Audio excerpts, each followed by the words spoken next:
So we'll say that. And go ahead and push us live, which means that attendees will start coming in, so they will be able to see and hear you. Excellent. Open the floodgates. All right, we had at least one eager attendee waiting. Yay! Oh my gosh! Oh my gosh! Oh, who is it? I'm opening it.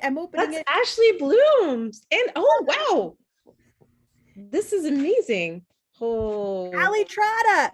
Yay! Hello, and everybody. Faye is my favorite aunt. Wow. Oh, And Karina. Hello, what a Karina. delightful crowd for the end of your book tour.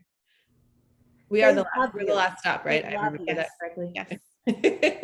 Last stop, last exit. The last day that you are required to sit in front of your computer. Have they all been virtual events, or have you been able to have? It's all been virtual, yes. I have one reading at Randolph College next week, where I'm taking the book as well, but that one is just for a writer in residency that I'm doing, so it's not. And I will go ahead and say this for everyone's benefit, as well as you two lovely folks on my screen. Zoom by default has you only talking, I don't know why they do this, to the panelists. So if you want to resend the messages that you just sent, so all of the to see them. Also, it's so good that I'm live. That's exactly what I said before. And for all of our attendees, make sure if you do want to say anything in the chat and have all of your fellow attendees see it, you will want to switch by default. Like I said, it has you talking only to the three of us. So if you switch that over to everyone, then everyone will see what you're saying, unless you just want to like tell Fran or Claire how beautiful they look today. And you don't want everyone to see it, or you can, whatever. I'm mostly just killing time to make sure that folks have a minute to join the Zoom while we're waiting. And also, if you have any special requests or any questions, I do think we're going to try and save at least a few minutes at the end to take a couple questions. So if you could be so kind as to put those in the Q&A instead of in the chat, that just makes it a little bit easier that you all can ooh and ah as Fran is reading poems, and your questions won't get lost in your typing your favorite lines or anything like that you feel so inclined to do. And that, I think I killed just enough time. So let me go ahead and kick us off. As you see, probably when I talk, my name is Rebecca, and I am from Quail Ridge Books here in Raleigh, North Carolina, though obviously not physically at the store this afternoon. Since this is a virtual event, my internet connection is a little bit more reliable at home, so you get to peek into my living room. But thank you so much for joining us this afternoon for Fran Wilde in conversation with C.S.E Cooney, of course, for Fran's release of Clock Star Rose Spine that, yes, they both got lovely copies right there. And especially during these uncertain times, it is through your support that Quail Ridge Books is able to bring virtual events like this one to our community here in Raleigh, as well as around the world, which is kind of a neat thing that we've gotten to do during this pandemic, that we've had folks from, I think, probably every continent except maybe Antarctica at this point virtually visit one of our events. So, and just a huge thanks to Fran for including us on her book tour, and for Claire for joining us for this event. If you haven't already picked up a copy of Clockstar Rose Spine, I will drop a link in the chat where you can grab one, or if you want to give one as a gift because you're like, oh yeah, I just realized how much I love this book, I need multiple copies of it, definitely pick up more copies. We are currently offering free media mail shipping, so even if you aren't local to Raleigh, we can get your book to you for just the cost of the book. And of course, also just want to plug Claire's book, Desdemona. Did I say it right? You did! Okay, and the Deep. So many letters together and so much pressure. We are just about to kick off, but just a reminder, if you did join late, that we are saving some time. I see we've already got a question in the Q&A. So somebody, well, it's really a request for for reading. But if you have anything like that you want to drop in the Q&A, definitely put it in there. Otherwise, feel free to use the chat throughout the event. And with that, let me introduce this afternoon's, thank you for spending your Saturday afternoon with us. Fran Wilde is the Nebula Award-winning author of Updraft and Riverland. She's also a 3-time Hugo Award finalist, a World Fantasy Award finalist, and a Locus Award finalist for prior work. She has also has a middle grade fantasy novel coming out this June. I guess, did that already came out? It did come out, yes. Yes. We've been promoting this event for a little while, but time is kind of a blur in the panini. So. And so if you want to grab that is The Ship of Stolen Words. And she is in conversation today with C.S.E or Claire Cooney, who lives and writes in the borough of Queens and whose borders are water. She's an audiobook narrator, a singer-songwriter, and author of World Fantasy Award-winning Bone Swans short stories, and of course also Desdemona and the Deep. And her short fiction can be found in many, many places. I will let you list them off if you would like to, because really today is about Fran. But she is very accomplished, and I think you all are really in for a treat this afternoon. And with that, I'm going to hand it off to Claire to kick us off. Also, I'm just going to jump in and say I just got to read a sneak peek of Breaker House, which is Claire's new collection of Dark Breakers. Yes, Dark Breakers, and it's amazing. So you have a lot to look forward to here. Fran is amazing for reading that, and in quite a short time too. So thank you, Fran. But Fran, this is about you, as has been said. So, first of all, let's go on a road trip to Quail Ridge Books in Raleigh, where there are red chandeliers and quotes on the walls. I think we should do that. Yes, thank you so much, Quail Ridge, for hosting us. I feel very, very lucky to have been able to visit so many wonderful bookstores virtually this time, but especially the last stop on the tour is always a special stop. And this one is, look at the beautiful red awnings. Those are stunning. Oh, bookstores. I miss them. Within walking distance so bad. Yes. Actually, I just discovered one in Queens that is sort of in walking distance if you don't mind walking for 45 minutes, but who does when you're in Queens? Well, and we're in North Carolina right now, so yes. And we are there with this book, Clock Rose Star Spine. I put the ribbon back on. They sent it to me with the ribbon, so I was like, I'll wear a ribbon and then we'll match. But this is the advanced reading copy with no ribbon, which I can hold, but it shows the entire title. Yes. And the first thing I want to ask you, Fran, is, to the impure, all things are impure. Ed Weston. Yes. Talk to me about where you first heard that, why it resonates, and why you put it at the beginning of your book. I'm curious. Well, it's not quite in the beginning of the book, but it's the poem is in it must have been near the beginning because I wrote it. Yes. I wrote it. One of the first things I wrote as I was taking notes. It's in Star, which is a line is a flat surface. That's the section name. And Ed Weston, among many photographers, especially black and white photographers, because black and white are my colors. And also I learned how to do black and white photography in high school. And then I married a black and white photographer as well. The chemist is a very skilled medium format photographer in his own right. So I've been fascinated with the process and the history of photography for a long time, and how that immediacy of image and how manipulating images can become part of art and not just a mechanical intervention.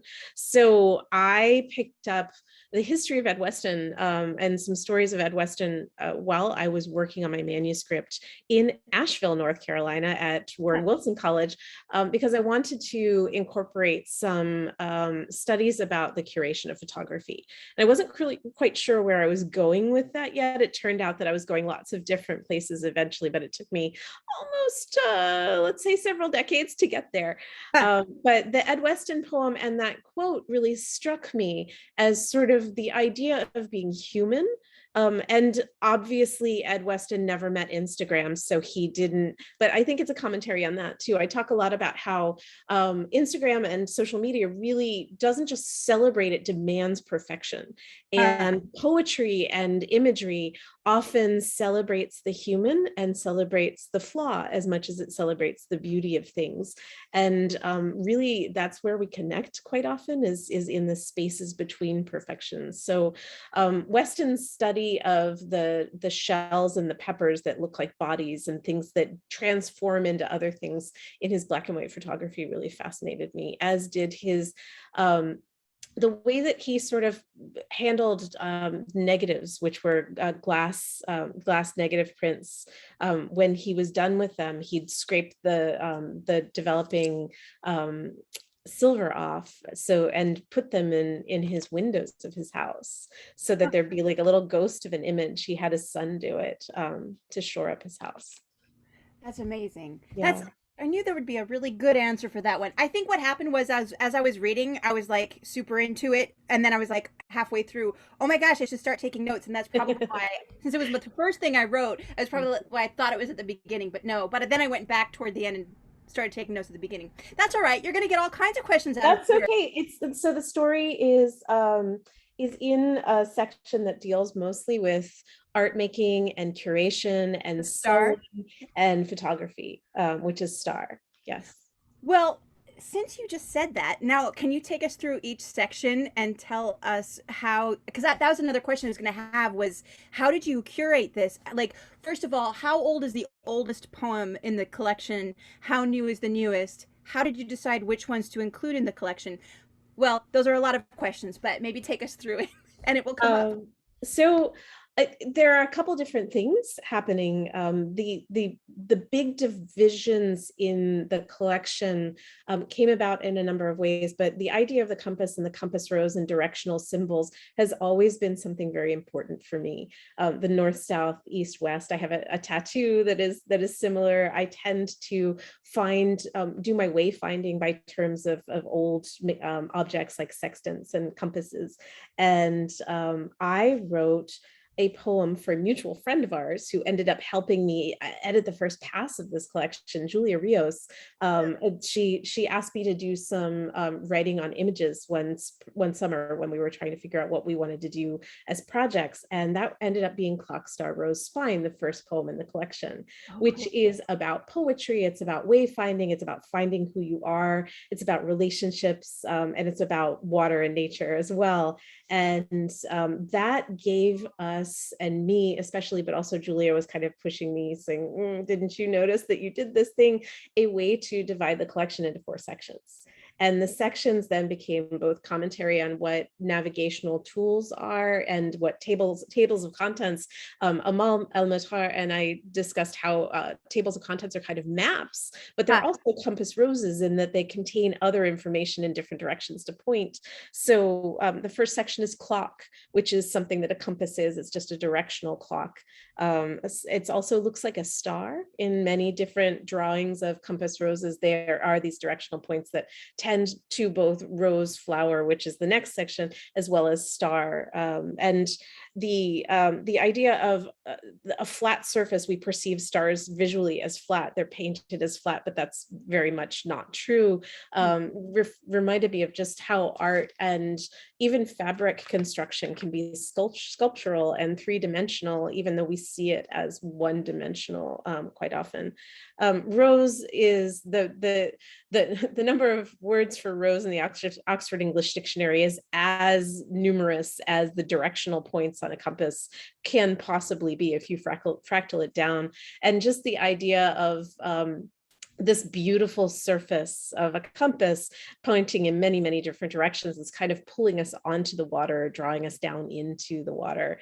So that section has a lot to do with relationships with a particular area in Baltimore called Fells Point, as well as different elements of water that I've felt in my life or had relationships with in my life. Not that, I've necessarily married the sea, but that idea really did fascinate fascinate me. And we lived through Hurricane Isabel, which actually flooded our neighborhood and our house. It came right up to the stoop of our house, but it flooded our neighborhood.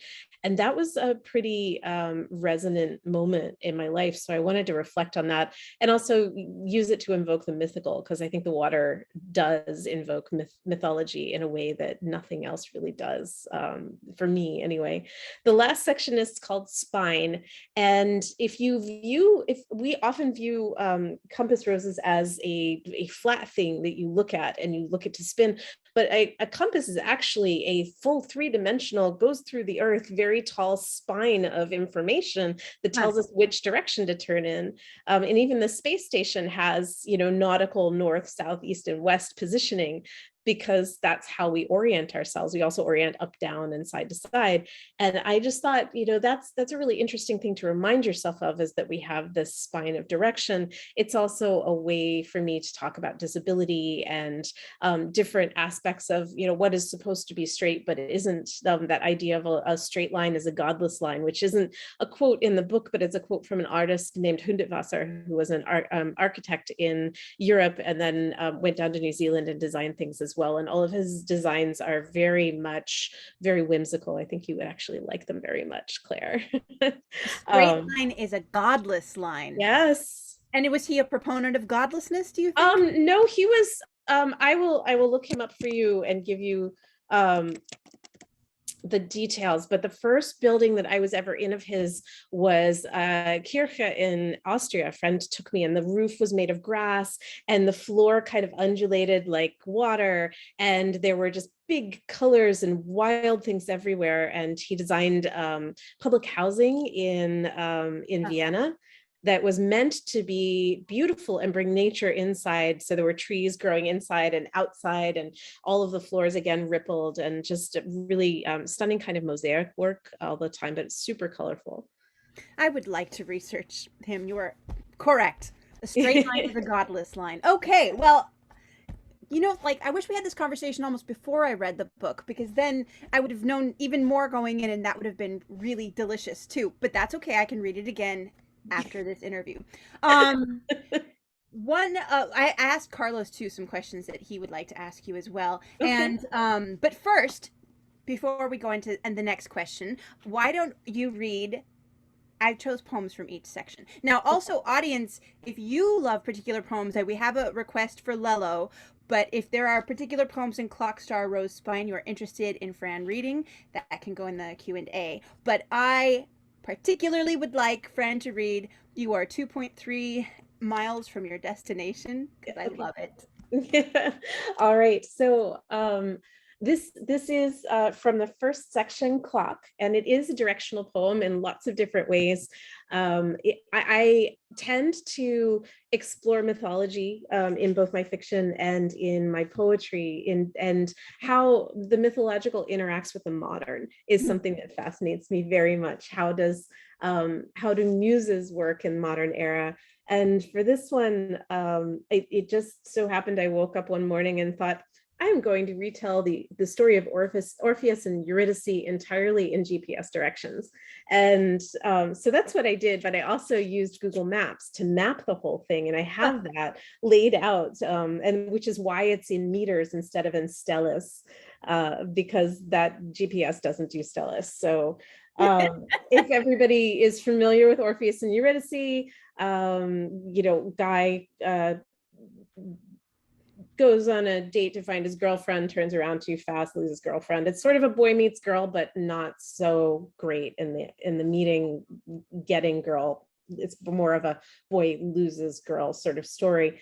But I love it. And Hadestown, basically. It is Hadestown, but I wrote this before. I think I wrote this before I was aware of Hadestown. I'm sure Hadestown was in the zeitgeist by that point, but isn't Hadestown amazing and wonderful and brilliant? And I just want to celebrate it all the time. And part of what, we keep revisiting that story because we hope that it's going to turn out differently.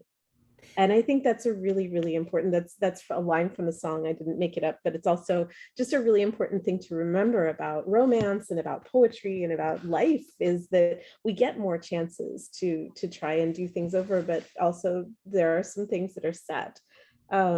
And there's a reason that poets and songwriters keep retelling this story. Yes. There's a reason that that you and many others want to tell it in different ways. And you said that you've told this in fiction and poetry, and that you're thinking one day to do it as a comic, right? Well, I have published this as a flash fiction piece. The first time it was published in Uncanny, it was fiction. I sold it as fiction, but I reworked the framing of it a little bit, and it works just as well as poetry. And I suspect it would work great as a graphic piece as well. So that's tempting. But one of the things that I like so much is that in a very small space, you can tell the entire story with the emotion attached to it, even if you're using a mechanical interpreter like GPS directions. So here we go. Everybody ready? You are 2.3 meters from your destination. I can't do this without going into GPS voice, so you're going to have to bear with me. Commencing route for Orpheus of Thrace. Proceed from Ciconian coast meadow southwest to mouth of Eurotas River in Laconia, approximately 800 kilometers. Travel time to waypoint, 7 days at your current speed. Head 92 kilometers south to Cape Tanaris, also known as Matapan. Find Tanaris Gate. Recalculating, find Tanaris Gate. Proceed to route. Pass into Tanaris Gate and proceed to River Styx. A toll is required. Exact change is required. Proceed to route. Descend 5,000 kilometers to throne room. Time to destination, unknown. Arriving at throne room. Proceed 5.2 meters to throne. Avoid abyss. Make your request. Receiving new information from satellites. Calculating return trip. Exit throne room. Follow northern path to Vale of Avernus, Cicero, Italy. Approximately 6,000 kilometers. Proceed up incline. No turns are permitted on this route. Proceed up incline. You are 500 meters from your destination. No turns are permitted on this route. You are 100 meters from your destination. You are 2.3 meters from your destination. Proceed up. Recalculating. Recalculating. Proceed to route. Proceed to, no crossing of the River Styx is possible at this time. Proceed to route. Recalculating. Proceed ahead from River Styx, approximately 5,000 kilometers to the mouth of the Acheron River. Calculating new destination. Proceed 600 kilometers north-northeast through forest to Rhodope Mountains. Time to destination, 5 days to 3 years. Several drinking establishments ahead on left. New route selected. That's one of the parts of the story that we always forget is when Orpheus loses the Eurydice because he's impatient and full of doubt. His next stop is a pub, essentially in the Rhodope Mountains, where he is torn apart by the Maenads and a bacchanal. So right, after being incredibly rude to them. Yes, exactly. And don't mess with them. But so I wanted to put that in there and just leave that piece hanging. I also like that who knows how long he was like drunk and wandering and being a butthole. 3 days to 5 years, you know. I love that sort of ambiguity because because time meant nothing to him at that point anyway, being drunk and grieving. One of the things that when I was talking to Carlos about your collection, he said that this is Carlos Hernandez, by the way, for people who are wondering, who are not us. Carlos, I am married to him, and he too is a poet and works closely with Fran, teaching grad students at Western Colorado University. And so when I have poetry questions about poets or for poets, I go and tug on Carlos's t-shirt. I'm like, help me. And so this was an interesting question, and I thought I knew the answer, but then when you started talking about Julia Rios, I think maybe it's a different answer, but I'm going to ask you the question because you may have a whole different answer. Okay. And that is, he said, ask which poem in the collection is the closest to being your Ars Poetica? And then I had to ask, what is an Ars Poetica? And he said, the poem that describes what a poem is or should be. And I immediately flashed on you are 2.3 meters from your destination, because I was like, isn't that kind of what poetry is in one way? But then when you were talking about how Julia Rios was kind of not she was a muse. She was sort of the also the midwife for this collection in a way. She, we sat down and she would look at the pieces and say, okay, what's in your head is not necessarily coming across, and would you like to explore this a little bit more, and in very gentle ways, which was just a conversation that I will always appreciate. I loved having similar and different conversations with Christine Newlieb, who is my editor at Lanternfish, but Julia and I talking about poetry has a long history. It has at least as long as we've known each other so far. But this incredible editor. Yes, she's a fabulous writer, fantastic editor. Just love working with her. I love talking to her. I miss going to Boston every year and having those like round to the table conversations about everything, including Ars Poetica. What is poetry? What does poetry mean? And that's a tough question to ask, because I think there's at least one poem in every section that does answer sort of what poetry means to me and what I'm doing with poetry at one time or another. But you also asked earlier, and I didn't answer, what the oldest poem is and what the newest poem is. And that too is part of this answer. Oh, excellent. Because one of the oldest poems in the collection is called "You Are Responsible for Your Own Wake." And if you have hung around with me long enough, you are familiar with the fact that I like to play with words, and I love words that have more than one meaning. So you'll see the word siren come up in relation to the sirens that you can hear in the middle of a city, but also the word siren, the mythological way that it means, plays throughout. And you were responsible for your own wake is a very literal.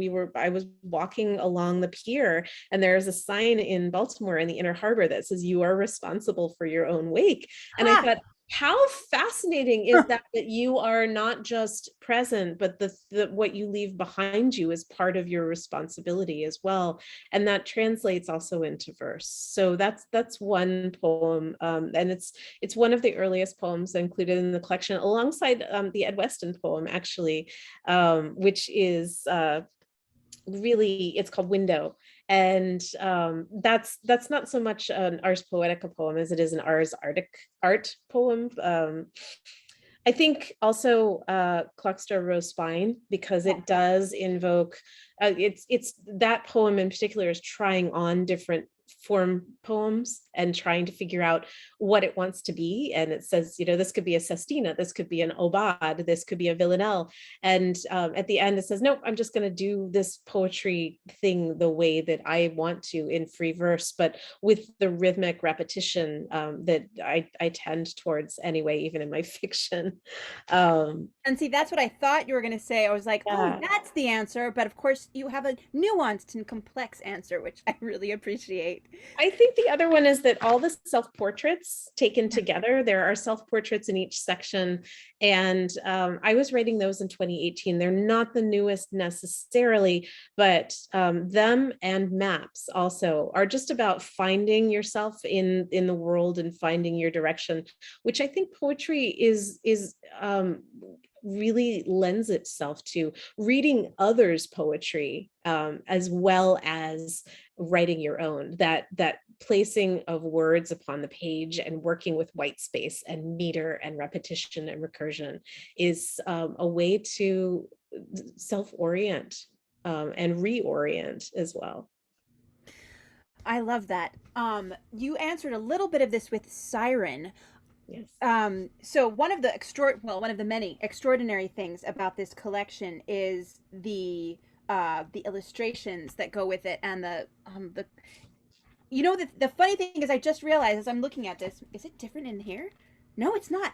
I think about this book as being illustrated in the same colors as the cover, but it's all in grayscale. Is that right? Oh no, that The copy, Oh, the no, there it advanced is. reader's There it copy is. you have is grayscale, but the book that everybody gets to buy Good. I wasn't is, yeah, remembering. I wasn't remembering a is misstep. in full color. Right. Okay, good. Um, Phew. I was like, did I just have a weird like no. memory blip? But so I wanted to say that the repetitions of colors in your Mhm. drawings and the repetitions of words, all of it very intentional. I was wondering if you would talk a little bit about the colors that you use, the choice of those colors, and then like siren, words that you tend to repeat and work and explode and hold up faceted. I would just love to hear a little bit about that from you. So conveniently, in the back of the book is a postscript, an interview that my editor Christine did with about the ink notes, the pens that I use. They're all fountain pens. I didn't use paints for this. All the drawings are done with fountain pens. I have a little bit of different ways to ink a pen and pen anatomy in the back, as well as the colors of the pens that I used. I did And read this part. I was cheating by asking that question for everybody else, but I still want to know. yes, but it was really fun. And what I was doing when Christine asked if I wanted to illustrate the collection is I wanted to do something that was special and had a core meaning. So I chose four colors, four primary colors. One is sailor black, and then I used a yellow called Inaho, which is in one of my Twisbys, but that is that yellow is virtually Inaho, and Hisoku, which is the pale blue. And if you go and find the narwhal, the pale blue is there.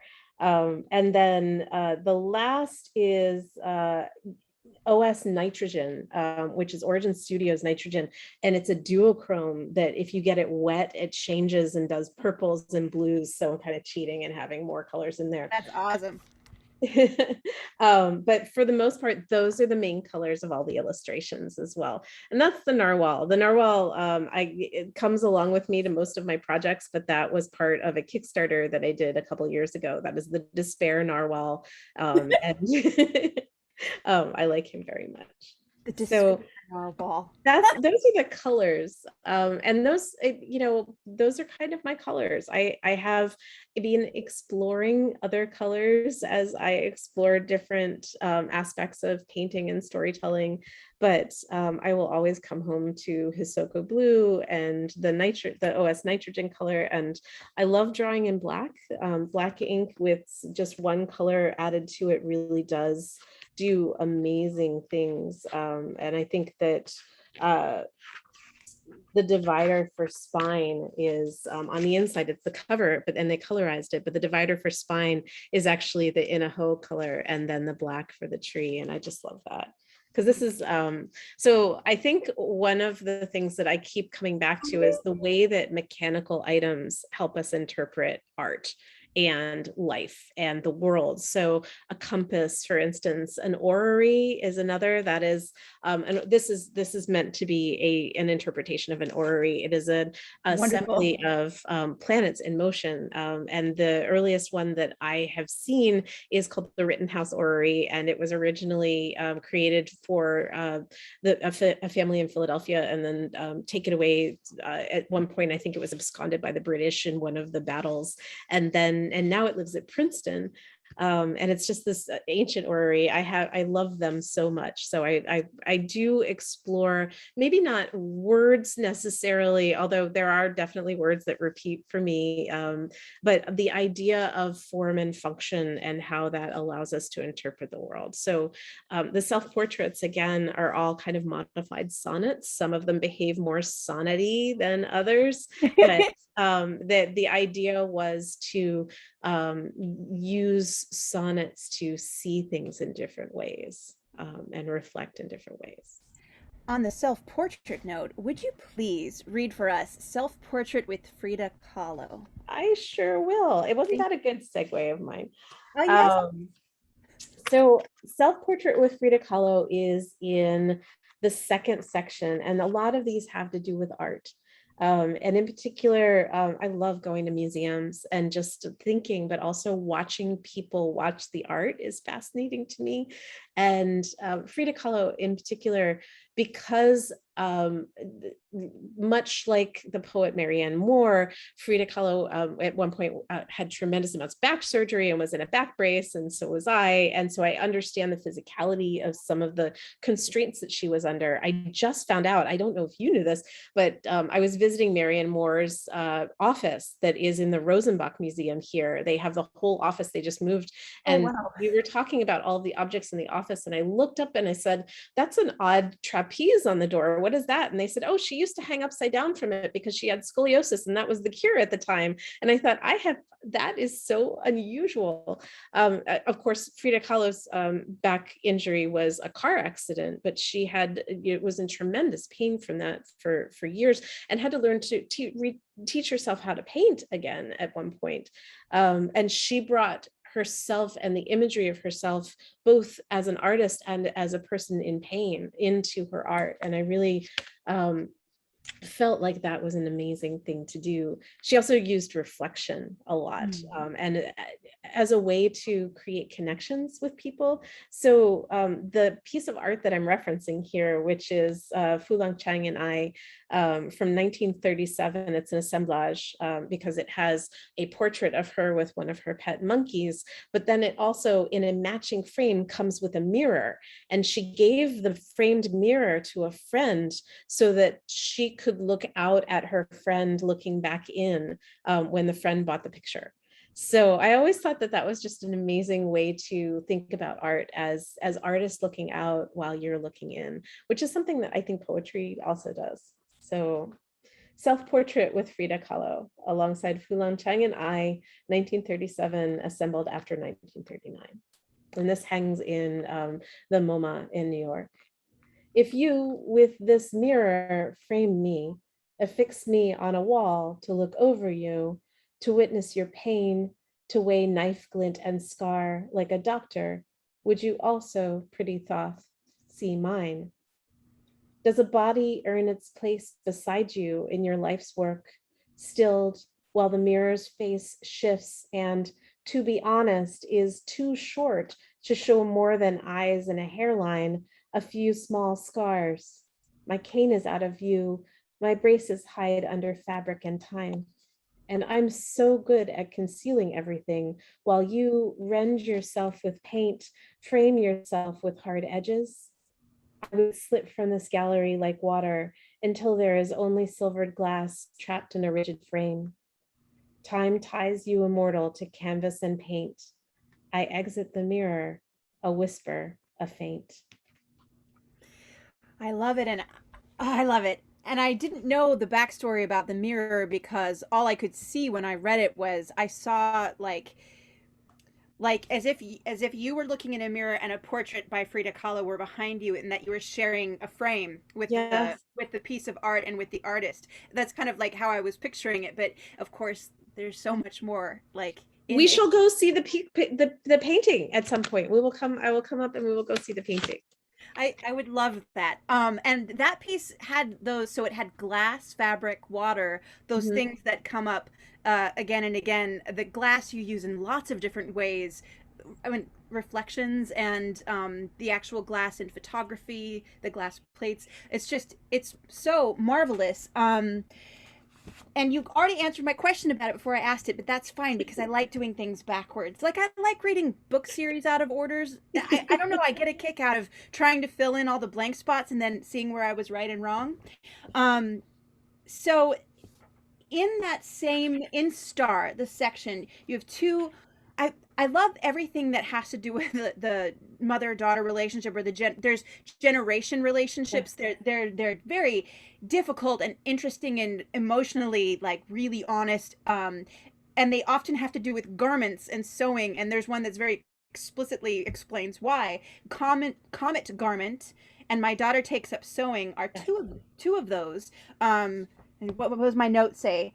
Seems to be a line of fiery embroidery of family, of the meaning of love redefined, of fabric as a blood sport. Do you want to talk about that? And then do you revisit these themes in other fiction and poetry outside of this particular poetry collection? So I haven't really done much about sewing until this past year. Ooh. And that's when my novelette, Unseelie Brothers Limited, came out, which is all about sewing and about fashion and fabric. But and this is funny because my aunt, my favorite aunt in the whole world, is in the audience. Hi, Faye. And she and I have been talking about this, but my grandmother, Faye's mother, and my mother's mother as well, was an incredible seamstress. I mean, she could just make anything out of anything. And I inherited some of her clothes after a while, but she would also come and make things and just beautiful, like sew these beautiful things. And then my mother also made me some beautiful dresses because I'm small. And at the time that I was in high school, nobody made dresses for people who were 4'10" unless you wanted to shop in the kids section. So most of my like dresses for school events had to be homemade. And that was always a big deal. It was always filled with sort of emotion and this sense of duty and working out what kind of fabrics you were allowed to have, and also learning the ways to sew properly. And when my daughter began sewing, I was afraid to teach her because I didn't want to be that very, very, you must do it this way. And she actually has been kind of self-taught. She took some classes, but she can sew anything out of anything. And she actually is more of a sculptor with fabric than anything else. And I'm so proud of her for that.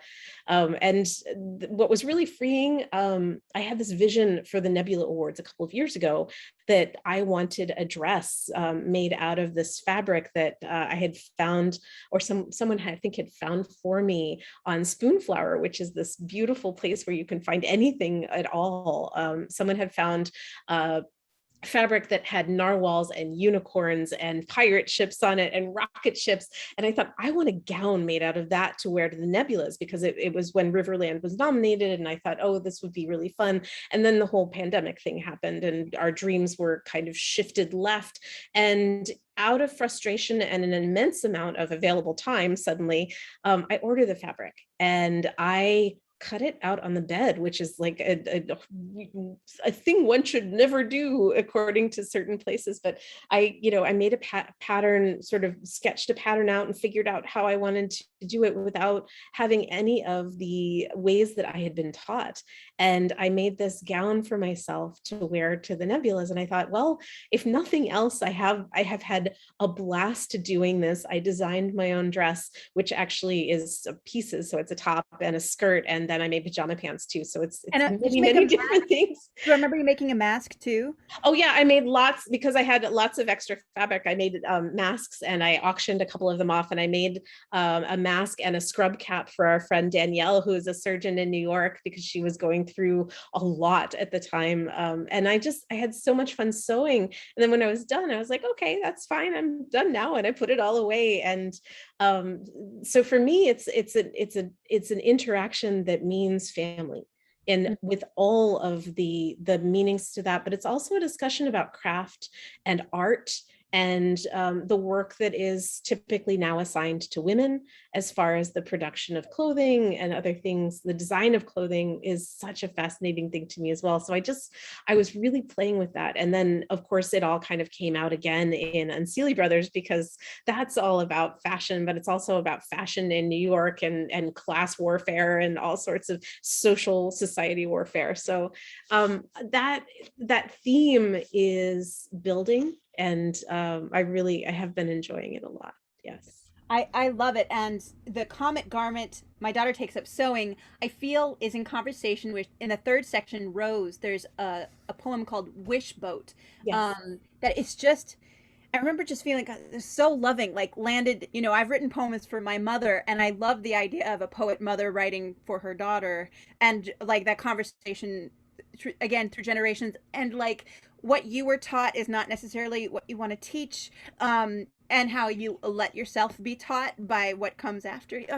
It's just really beautiful. So if you please read. Well, and also, you want to do things differently, but you're also very aware of the sacrifice that came before.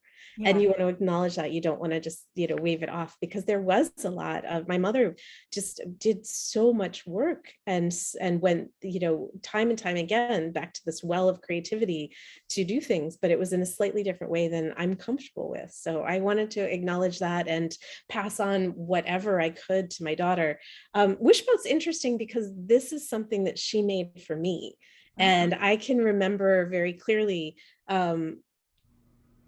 having this conversation with her and having her hand me a wishboat, a boat that she had made in class, and that we both put our wishes in and then sent them off into the water of the Chesapeake Bay and watched them go. And it was really, really just this delightful, beautiful moment. And what a glorious kid I have, that, that she was so serious about this at the time and so open to trying this with me. I still feel very lucky. So this is Wishboat. Wishes float, you say, casting a fistful of stale bread towards ducks that have already eaten a lot of bread. I almost missed the words between your pronouncements on lunch, gross again, and the substitute teacher. She laughs a lot. She taught us to say oregano as you sway, 4-year-old cheeks reddening in the wind. Then you say it again. Wishes float. Show me, I ask, and you pull the paper from your backpack, already creased. I can see where you wrote on it and erased before I picked you up, before we came out into the wind to feed the now forgotten ducks. My own wishes sit tight at the back of my throat. I want so many things today. 4 years ago, I wanted only one, made a silent promise that if you lived, the universe could take me. You live, and I have too so far, and so I get to watch you kneel on the swaying dock and smooth the paper out. Now all my wishes coil at my throat. It's oregano, you say again, and I can't bear to tell you origami. I want the world to bend to your words instead, and I am still afraid to ask for anything else. You press at the corners, crease the folds, make a small boat, magic from a flat page. You write your wish on a scrap of paper, and your words float across on the wind. Now you say. There it is again, the flat that becomes sculptural, the water, the wind. There's a lot of water and wind in the Rose section, storm and sea, and it recalled to me Riverland, and it was just super saturated and super on purpose too. And the colors of the book are very water and wind to me, and I think that is extends further than your poetry, like your interests are water. I think you said that water's the most mythic thing that you can think of. Definitely for me. I mean, I know some people who are very land-based and who can, really enjoy being barefoot and can feel the earth supporting them beneath their feet. And for me, wind and water are the same in various ways. And I draw so much joy and inspiration and power from just sitting by the water and letting it, be there and do what it's going to do. Water is it's so slow when it comes in, but it's really powerful. It gets everywhere. As anyone who's had a leak or anything knows, which also is a theme in Riverland as well. So I was going to ask if I could interrupt the flow for a second and read Lello, because Lello actually is related to Wishboat, even though it's in a different section. Yes, please read it now. So this one's for Nancy. Lello is, if you're following along, this is on page 69. And well, I'm just going to let it be self-explanatory, but this is also a Julia Rios inspired poem, because Julia, one of the things that Julia gave me was a picture that was mostly yellow and said, write a poem based on that. And Lello is what immediately happened. The word bubbles up, punctuating recognition. The color, your favorite, your joy is Lello. You laugh and I kiss your fat cheeks and we hold the color you now know, the word beautiful on your lips, not yet fully formed. I know you will find the way and the how of it, and you will trade these sounds for other ones. But I gather this word up like spring's first bloom and press it close. I love it. There's there's such deep tenderness there. And this book is full of poems like that. So I have one more poem that I want her to read, but audience, this is your chance. This is your chance to ask Fran questions about poetry and art and give her your requests. The Q&A is open for you. And Fran, I don't know if you've been following along the chat, but you are getting all kinds of plauds and lauds and lovelies and wows. So it is being loved. We want to remind you that if you haven't yet ordered Clockstar Rose Spine, you can order it from Quail Ridge Books, and that they will ship it to you media mail for free. I think they said the media mail isn't going to cost you anything anywhere in the country. You're a treasure, Fran. That's what archive. I do know that the stores participating in the tour got packets with stickers in them and other things. I don't know if Quail Ridge has any of those left, but the stickers are this package. Yes, that package. There's a typewriter sticker in there. There's a whole bunch of other things, and there may be some extras if Quail Ridge, if you guys are out, there may be some extras available. Not the whole kit, but some things. But the typewriter is one of the illustrations that I made specifically for the book, and I just love how Lanternfish, yes, helped with that. So you wanted me to read Terms? Is that Terms is my favorite. I mean, why is it your favorite? Why is it my favorite? Because it's fierce. It made me want to like stomp around. I don't know, when I get mad at things that make me want to, I don't know, I just want to shake things up. I don't know, punch walls. You like hippogriffs too, I suspect. Do I? I bet you would. If you had one, I bet you would love it. I know, but they'd be so big, and then they're, the whole, unless they could clean up after themselves. Well, I don't think I would like hippogriffs. Housebreaking a hippogriff is another story entirely, which we will maybe get to another time. It will be a poem we will co-write. Oh, that would be hilarious. Let's make a note of that quick before we forget. So I'm going to read Terms, and this is a longer poem. I've read this once already, and it's a lot of things. This poem, it is the first poem in the spine section. It does have lots and lots of different aspects to it. So Terms.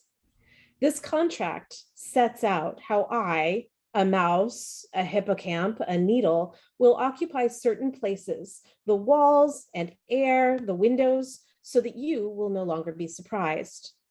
In the restaurant, I will eat what I wish, and no one will comment on whether it is too much or too little. In the restaurant, I will enjoy the taste of my food before I ask how you like yours. In the restaurant, I will taste food from my fingers. I will remember this moment, the spice of my skin and the salt too, and it will not be taken from me and folded inside another moment where I feel ashamed. Maybe the hippocamp's silver tail is a bit much for daytime, but I like it, and I will be allowed to like things. In the house, I will have my own opinions. I will speak of my interests, and you may, if you wish, pretend interest in my interests until you are actively interested, as one sometimes does, as I have done. Sometimes this will pass for tenderness. If you don't want to hear that your opinions are not mine also, and you feel this is cruel, my saying so, then I will be cruel. Sometimes in long relationships, tenderness can resemble cruelty.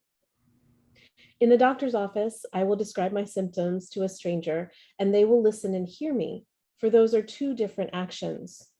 In the doctor's office, where I've sat for a decade waiting for you to believe me, all the instruments will turn to mice and run away, while a monitor hawks the health dangers of too muchness and too littleism.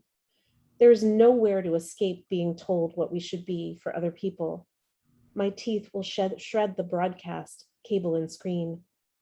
In the doctor's office, the lights will dim and someone will write, "I believe you," on a chart, and I will finally relax.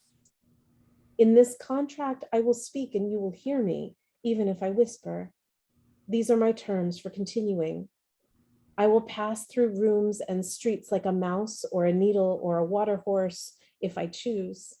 I will wear a skirt of dust or a crown of teeth or 17 rings on 10 fingers or all of the above.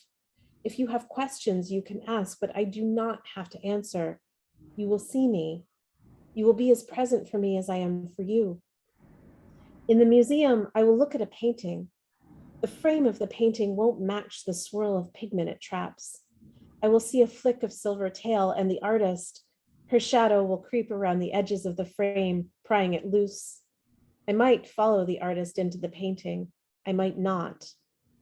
In the museum, I will look at the painting and that sculpture. I will do so without your hands on mine. I will let the air frame me. I will like the art that I like, and I will not care if you don't. In the bathroom, I will shut the door and you will not open it. In the bathroom, I'll look at myself in a mirror and think that maybe I am beautiful still, although you rarely say it. In the bathroom, I'll paint my palms silver and press them to the mirror until I disappear. I am allowed to disappear. Sometimes people disappear. Sometimes when they do, like a needle, like a silver tail, they will pull all their world through the mirror with them. Sometimes you won't notice. Sometimes it will make you angry and you will yell because the hippocamp really was a bit much, and the mouse too. You want a prop or a mirror. You want what doesn't change shape very fast, something easily framed. Above all, you want to be seen as expert on the subject of me. In that desire, you are reading this contract as a way to become expert, and I am laying out the terms for never that. Thank you. You know, like that's that's when I start chewing on books. That, like, whatever that feeling is like, sometimes I throw things. That poem gives me that feeling. It's a good one. I like it. We have a great question from Allie, which is, which poem was the easiest to write and which was the hardest? Was there one you didn't want to write but knew you had to? Oh gosh. You know, all poems are both hard to write and sometimes come very quickly. And sometimes they need to be sat with and talked to and then rewritten substantially. And some just happen. And I think the poem about the fog and maps both happened. They were fast. I don't know that they were easy, but they were fast. And in part it was because I was furious. It was 2016 and we had a lot to be furious about, which we still do. But I wanted to write something with regards to just that feeling of being crept up on and subsumed that was sort of permeating everyone's experience at the time. But I wanted to do it in a way that had some hope in it. And so Maps absolutely has that. And the Unseen is the title of the other one, and that's the poem about the fog. So those two, I think, were the fastest. The poems that took the longest, and I'm going to tell this in relative time, the poems that I started when I was 20 and 21 and didn't finish until maybe 2018, 2019, are poems like Night Watch, because I wrote it as a very, very 21-year-old mind coming to a new city, and revising it was just a trip. It was so much fun to look back and say, no, actually, this is what I was thinking. And I really thought I was the hero of my own story at that point. And isn't that interesting how your perspective changes as you age? And also Darkroom as well was probably took the longest to work out, because that was a real journey. And terms definitely took a long time to figure out. Yeah, I think the most recent two are actually Notes on Reentry and Self-Portrait as Event Horizon, which are the last two poems in the book. And they kind of let me sort of look to the future, but also looking back and thinking about where I've come from. And I love that it ends on space poems. It sort of starts with the water and then goes out to space. And that arc is something that is a much more sweeping arc for the collection as a whole. And even you started out talking in the interview about how a compass can be used on the Earth, but is also used on a space station. I love that your mind is always both ocean bound and star bound, Yeah. Fran. Yes. Well, if no one else has any other questions, then it's so nice to hear I'm not alone in taking a long time on some poems. Oh, Karina, yes, yes. Poems are, they can take decades. They aren't meant to take, they're meant to take as much time as they take. Yeah.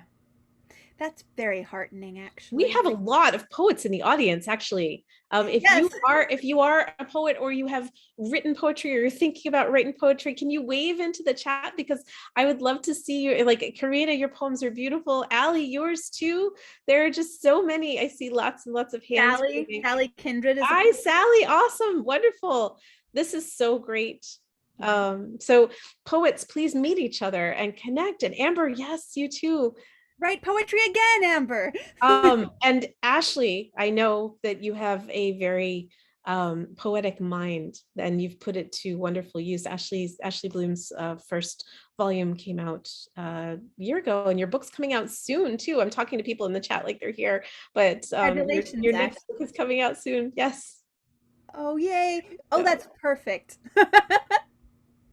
I think that Rebecca's hair is poetry. Yes, absolutely. And there's Rebecca. Hi. Hello. Thank you. Well, and I thank you for the hair compliment, but also thank you both so much for spending your Saturday afternoon with us and with some very good company in the chat. And so honored to be the final stop on this book tour. Amber, I don't know, Amber is actually our assistant general manager. Oh, wow. So she might know the answer of whether or not we still have stickers available, Okay. but not to put you on the spot, Amber. But yes, we can absolutely figure that out and let you know. Swag is still a bit available, Amber believes. Awesome. You all are probably also reading the chat, so I don't need to read it to you. But definitely, if you want an additional copy, or you came to this event and weren't sure if you needed to pick up a copy of the book, we would love to send one to you for free via media mail. And yeah, to both of you, I hope that you will come visit me and Amber in the store very soon when it is safe to travel, so you can check out all of the beauty that it entails. But otherwise, yeah. Thank you so much, Rebecca and Amber and Quail Ridge Books, for having us here. It is such a joy to get to know you and to be part of this bookstore virtual tour. And Claire, oh my goodness, I cannot say thank you enough for everything. This was a wonderful discussion, and it meant so much to me to be talking with you about these things. I love talking to you, Fran, and I love your collection. It is a beautiful work of art in this strange old world. So yes. Thank you for making it. Thank you, Rebecca. Yeah. Enjoy the rest of your Saturday, everyone. Thank you, everyone, so much for coming. Bye-bye.